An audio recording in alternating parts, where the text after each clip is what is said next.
everybody doing today?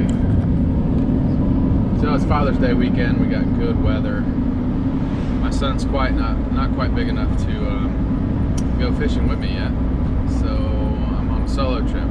I had a trip planned this morning, but my fishing buddy canceled, so I'm going to be riding solo today. And there's a trip down the Etowah I've been wanting to do. It's kind of long. It's like, I don't know, 12 miles. Some reports say it takes 4 to 6 hours, and other reports say it takes 7 to 10 hours. One thing I do know is the water's up a little bit, so I will be moving a little bit faster than normal. It's 8:30.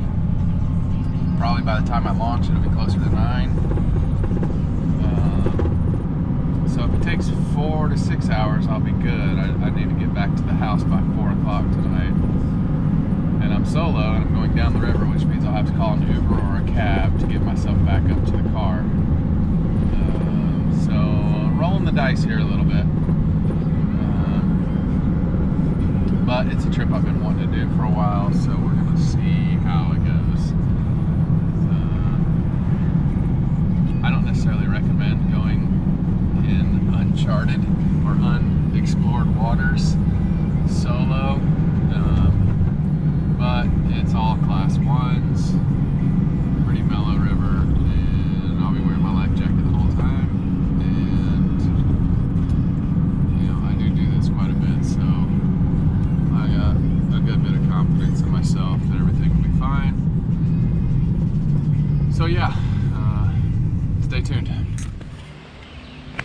Oh yeah, this water's moving. There's usually a huge gravel sandbar here.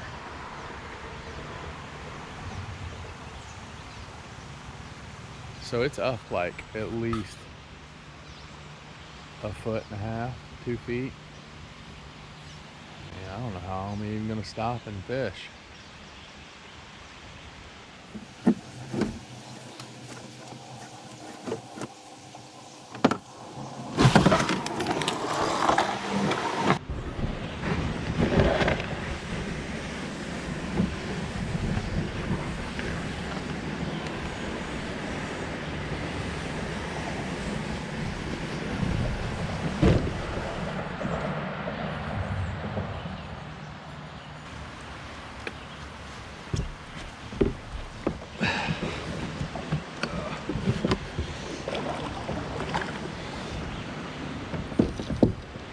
All right, here we go.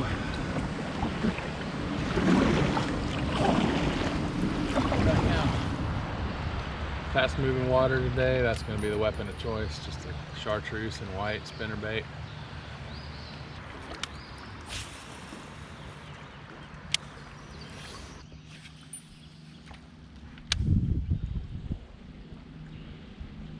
Especially when you're paddling by yourself, you want to make sure you stay straight down the river. You don't want any surprises. So it's best to not be floating sideways down the river. And when the water's moving this fast too, you want to cast out in front of you. So by the time your boat passes up your lure, you're not dragging your lure down the river. Already got a little bird's nest going.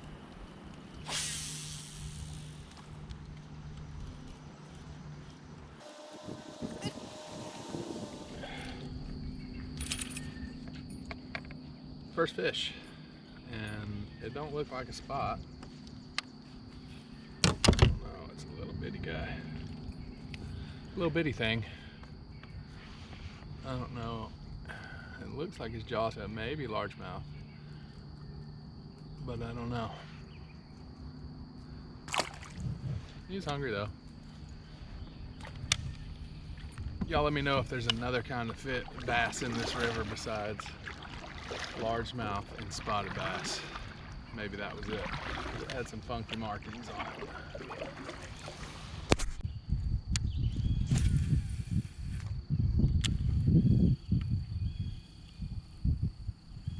Whoa, what the fuck is that?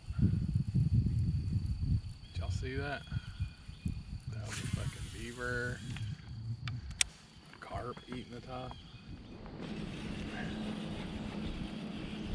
Finally got one.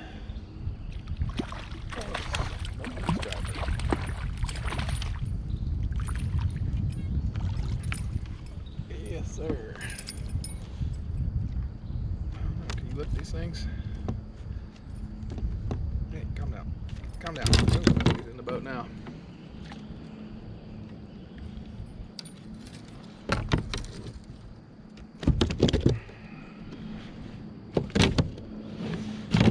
Hey, catch.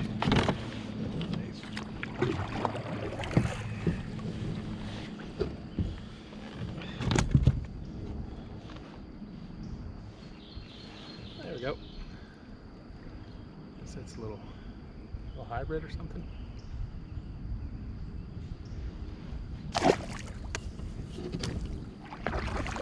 I thought that was a big old bass, man. He was fighting hard. Yeah, I thought that was gonna be like 17, 18, 19-inch bass. This little 14-inch hybrid or striper or whatever the hell that thing was. Well, he crushed it though. Sweet. Another species on the list. Well, we got our first set of shoals coming up here. See how that goes. They sound pretty timid. Hopefully they don't scrape the bottom and turn me around and all that stuff. I'll be back in a minute. I can hear them.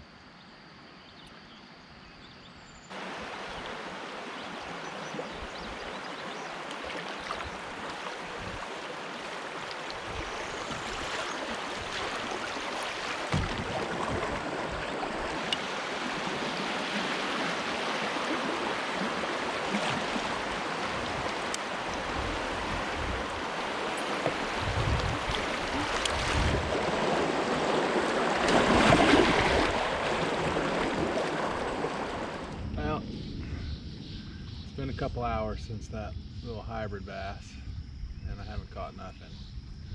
We've been through a couple shoals. By the map it looks like we're about halfway done, so the water's moving pretty fast. I haven't really paddled a whole lot. I did switch my spinnerbait from a little cheap one to a nicer one called the Spot Remover that I have had luck on the Etowah before. It's got a double willow blade instead of one Colorado and one willow. So we'll see if that makes any difference. It's a little heavier too.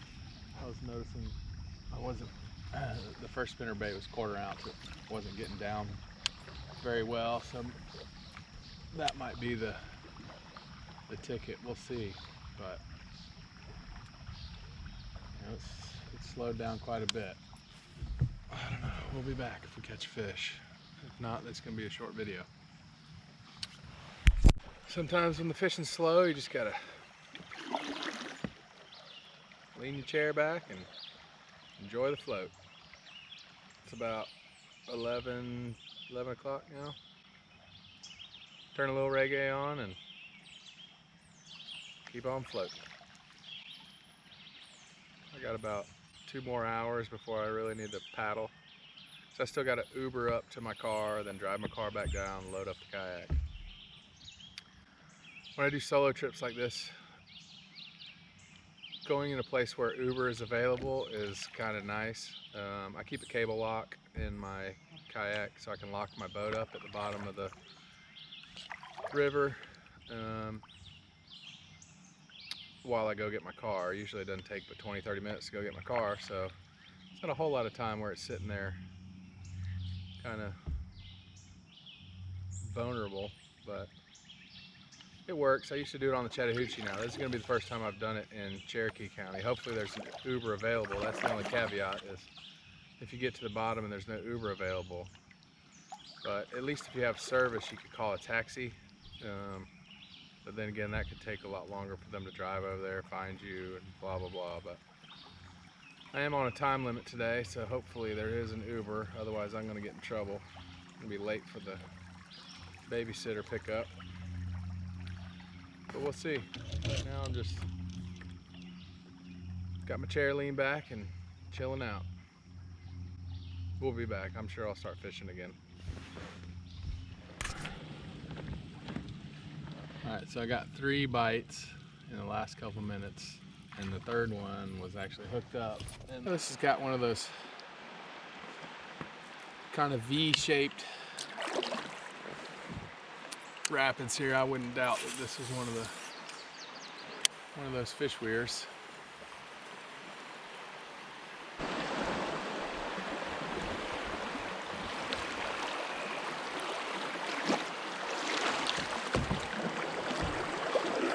Paddle's been pretty tame all day.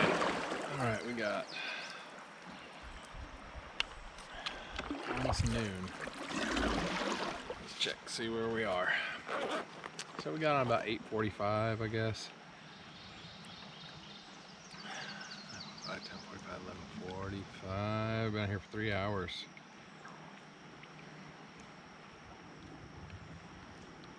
Starting to get some crappy service. Just one little bar here. And I would say we're over halfway.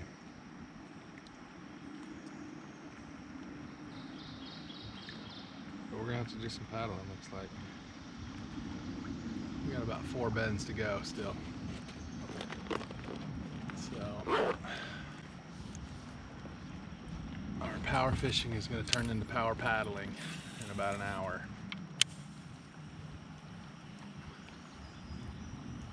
So the sign at the boat ramp or the canoe launch says 4 to 6 hours. I looked online and it said it could take 7 to 10. So there's lots of different measurements of how long this takes. It's a 12-mile paddle. So, I mean, you figure 2 miles an hour and you're at 6 hours. And I really have not paddled at all. I've just been letting the river take me. I'm a little over halfway. We've been out for 3 hours, so that makes sense.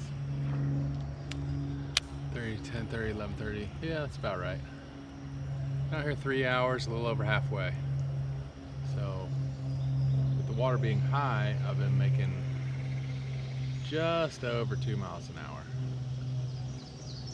So I can imagine if it's back down to regular levels, you'd be going less than 2 miles an hour, just letting the water carry you. So 6 to 8, well, 5 to 8 is pretty good. I mean, that's fishing. If you're just coming out here for a pleasure paddle, and I was paddling the whole time, I'm sure I'd be done already.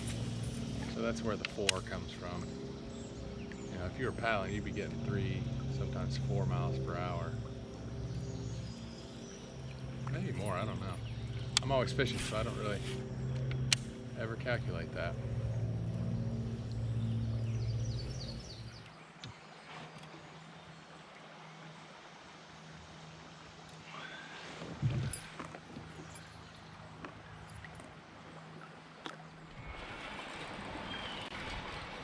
Finally got a fish on. Oh, and it's a beast.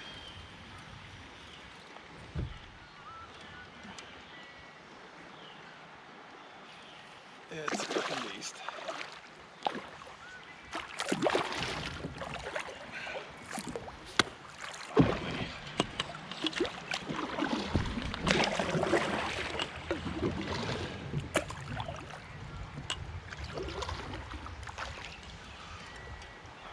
Pull drag. Navigate around this little thing again. About to go into a shoal here. Oh shoot!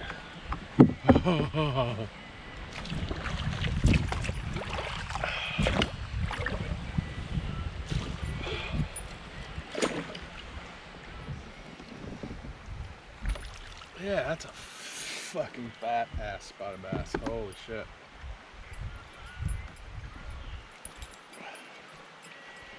All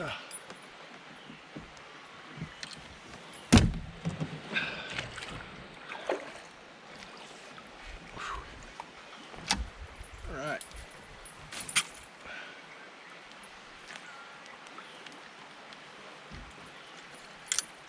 God, you crunched that thing. Fat as shit. Not very long.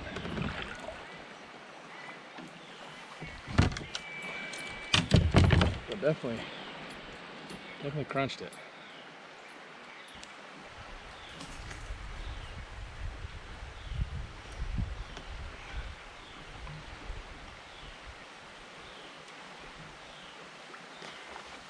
Right before shoals too, man. He was about to drag me down that thing backwards. I'll try to get up on it. There we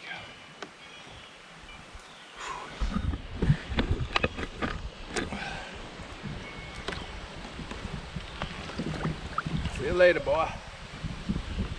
Man, that was a fat spot.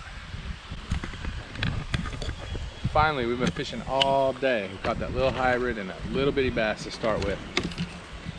Just fishing and fishing and fishing and fishing and nothing. I mean, not by bass standards, but by this river standards, that's a pretty big fish. No, I don't have my measuring board with me, but I'd say he was 17. But I mean, a fat 17. I think had some weight to it.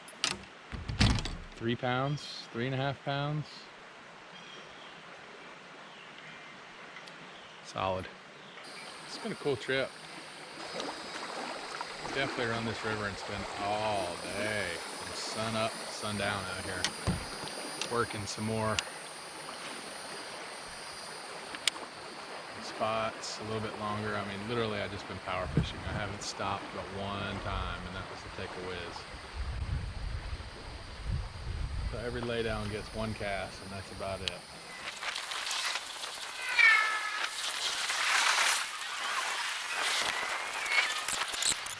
Here we are at the end, right after the sewage plant. You can smell it. You can see this wrought iron bridge down there. And then here's the canoe launch.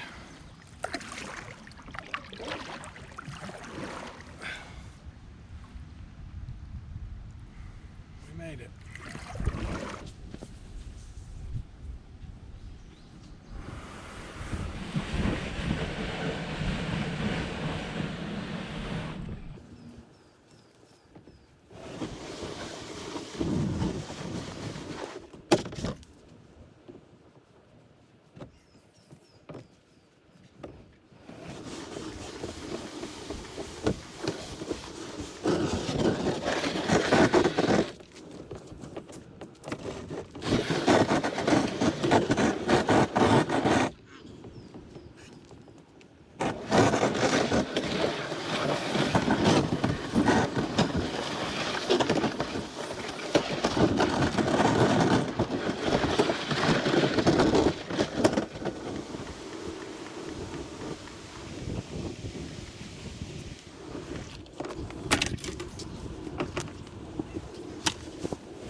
We got cable lock around the pole. I mean, I leave my gear here, but it's kind of the risk you got to take if you want to go do this stuff by yourself. I mean, there's other people in the park everywhere. You know, that's how it is. You want to go with him now? Uber's coming. He's about 4 minutes out, it says. So we'll see how that goes. There was about 8 Ubers in the Canton area, so I mean, on a Saturday it's pretty good availability.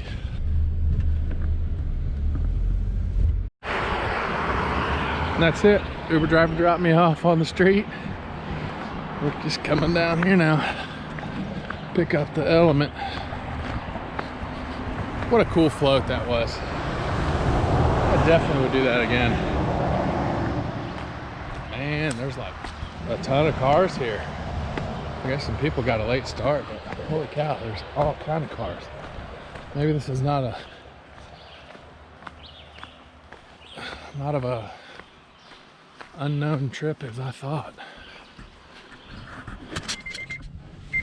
And we're back to pick up the kayak. It's still here and still locked up. 2 fishing poles, paddle, everything. Booyah. It is 2:40, so I got over an hour to go pick up my kayak grab some lunch, and go relieve the babysitter at 4 o'clock. So, very successful trip today. East Cherokee Drive, where the bridge crosses, it's an undeveloped park, all the way to Etowah River Park in downtown Canton. 12 miles.